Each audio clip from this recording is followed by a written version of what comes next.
Hey there, I'm Mike Bills with Measurable Solutions, and this is Whiteboard Wednesday.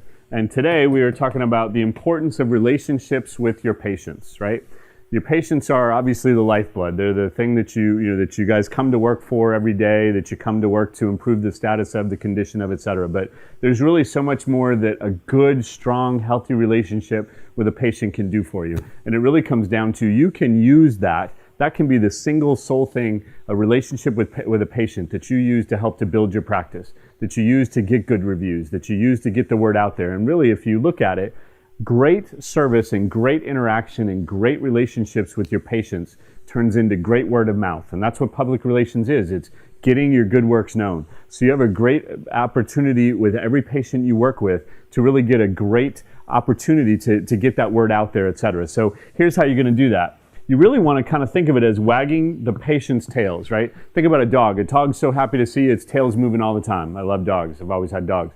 But, even a cat, a cat loves you. They'll come up, their tail kind of wags as they sit down and they nuzzle into you, etc. And that's really what your patients can do for you too. They will be happy to see you in the grocery store, etc. You've got to use that and use that relationship to your advantage and get the most out of that you can. So the first thing you got to do is you got to build affinity with your patients. Well, what is affinity? Affinity is really a like or a liking for something or someone. Your patients like you. They know about your kids. They know what you did this weekend. They know where you went on vacation. They know all of these things about you. Use that to your advantage because that affinity, well, what does it equal? It equals new patients and patient compliance. Patient compliance is that patient finishing their plan of care. Them telling that patient working on the table next to them, hey, come to therapy. When Joe says come to therapy, he means come to therapy. And if you come to therapy, you're going to get better. So that affinity, they will be your sounding board. They will be your walking billboard for you, and it's free. The second thing you got to do when you're building relationships with patients is validate them. Help them to see that they are getting better. Validate the improvements that they have, the things they're doing well. Acknowledge them. Give them kudos. Give them that cookie. And every time you give them that cookie, their tail's going to wag. And every time their tail wags, you're going to get some new patients and you're going to get some patient compliance out of that. Because they'll go home, they'll be like, man, my shoulder is so much better. They're talking to their neighbors, they're talking to the other parents at basketball practice, whatever it is. That affinity equals new patients and patient compliance.